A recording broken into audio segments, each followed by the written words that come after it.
में आया और आकर ऐसे सुसमाचार सुनाना का काम किया, ट्रैक देना शुरू किया।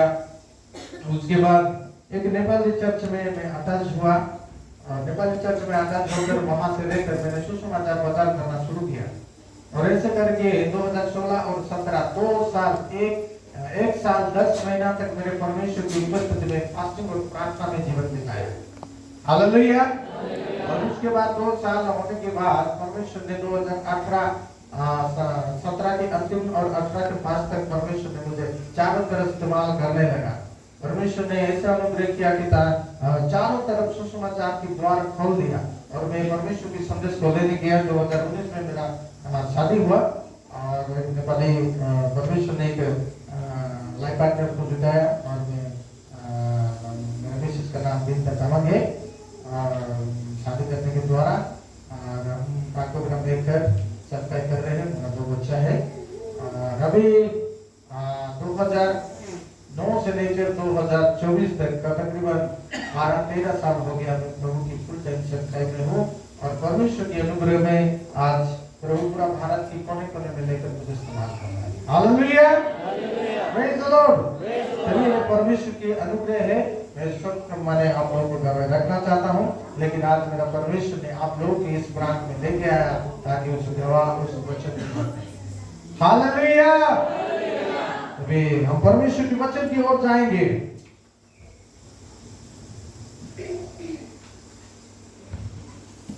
कोई एक जन की पुस्तक से दूसरा इतिहास उसका 16 का 12 पद को पढ़ेंगे।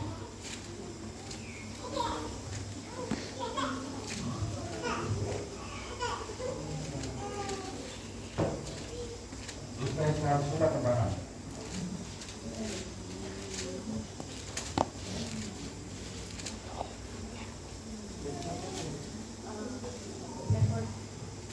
नेपाली इंग्लिश हुन्छ, म सबैको निम्ति पढिदिनेछु। र दोस्रो इतिहास 16 को 12 मा यस प्रकार छ। आफ्नो शासनको 39 वर्षमा तिनलाई खुट्टा कुहुने रोगले आक्रमण गर्यो। तिनले परमप्रभुको अगुवाई खोजेनन् तर वैद्यहरूको सल्लाह लिए। आमेन। हालेलुया।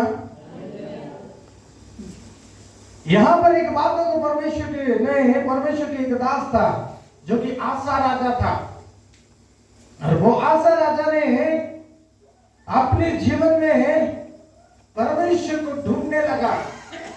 जब इज़राइल ने उजाड़ पड़ा हुआ था और इज़राइल का शेर पना गिरा हुआ था और उसी समय आसा राजा ने परमेश्वर ने उनको क्या किया, राजा के रूप में अभिषेक किया, आशीष किया और आशीष करने के द्वारा परमेश्वर को जो अपनी मन और अपने हृदय से परमेश्वर को ढूंढने लगा और ढूंढने के द्वारा मेरा परमेश्वर ने उनको क्या किया, सारे देश में शांति दिया, चैन दिया, विश्राम दिया।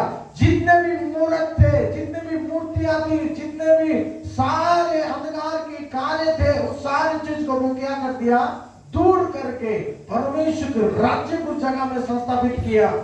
वो जब परमेश्वर के राज्य को उस जगह में लेके आया, वह परमेश्वर के काम को उस जगह में किया, तो परमेश्वर ने आसा राजा को आशीष किया, सारे शत्रु के ऊपर उसको विजय दिया और परमेश्वर ने उसको आशीष देकर उस देश में शांति बनाकर रखा।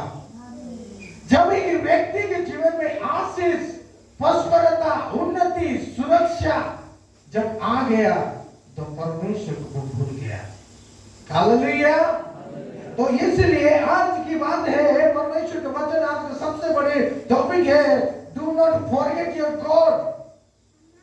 परमेश्वर जो कि आपका परमेश्वर है, जो आपके लिए आशीष का कार्य को किया है, जो आपको उन्नति दिया है, आपको सक्सेस दिया है, आपको ऊंचाई में लेकर रखा है, वही परमेश्वर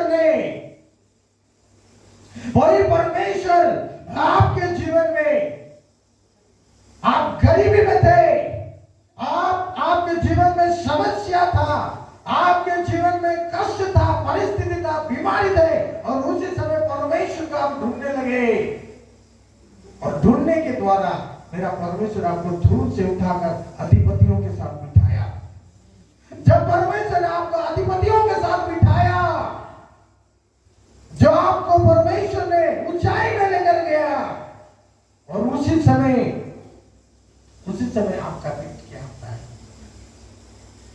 आप थैंकफुल होते हो परमेश्वर के लिए या परमेश्वर को भूल जाते हो?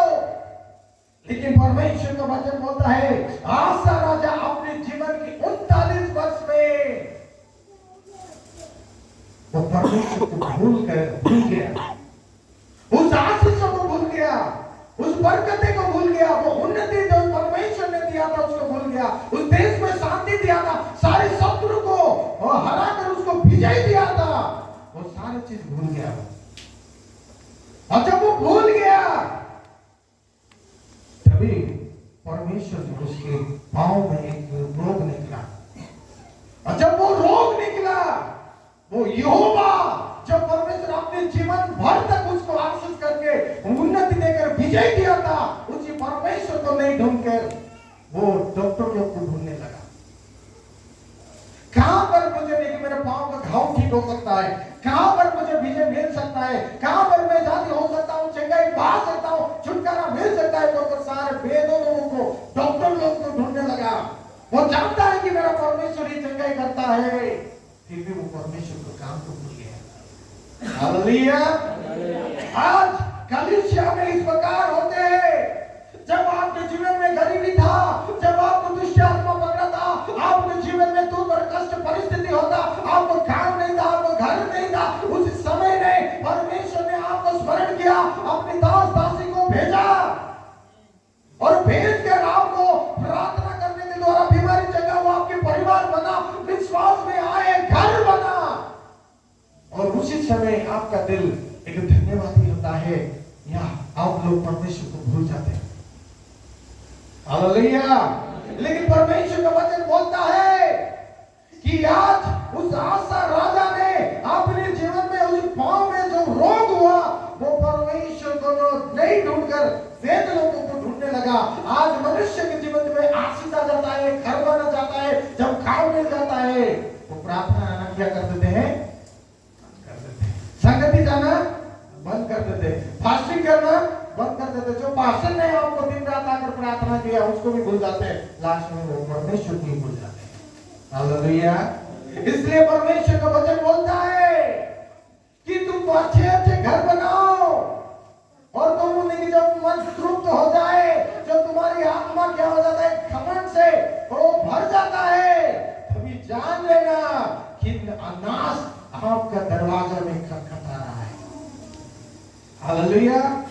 दोष कोड़ी दे, वो कोड़ी यीशु मसीह के पास आए, यीशु मसीह 10 कोड़ी को चंगा किया, लेकिन परमेश्वर के पास एक कोड़ी व्यक्ति आकर धन्यवाद देने के लिए बोला, क्योंकि वो जानता था मेरे दुख बहुत था, मैं अपमानित था, मैं श्रापित था, अशुद्ध था, मुझे समाज से निकाल दिए थे, लेकिन आज तूने मुझे चंगा किया है, इसलिए मैं उस कामों को कैसे भूल सकता हूँ। आपने मुझे मेरे लिए जीवन दिया है, उसको मैं कैसे भूल सकता हूँ। मैं जीवन भर मेरी तेरी सेवकाई करूंगा। और इसी बात को सुनकर परमेश्वर के पास को आकर यीशु मसीह का धन्यवाद दिया। हालेलुया।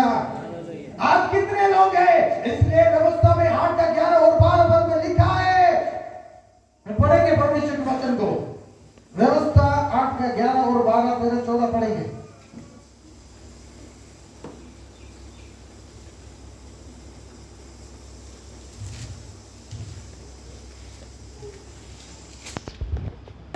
मैले तिमीहरूलाई आज दिएको उहाँका आज्ञाहरू र उहाँका विधि विधानहरू उल्लङ्घन गरेर परमप्रभु तिमीहरूका परमेश्वरलाई नभुल।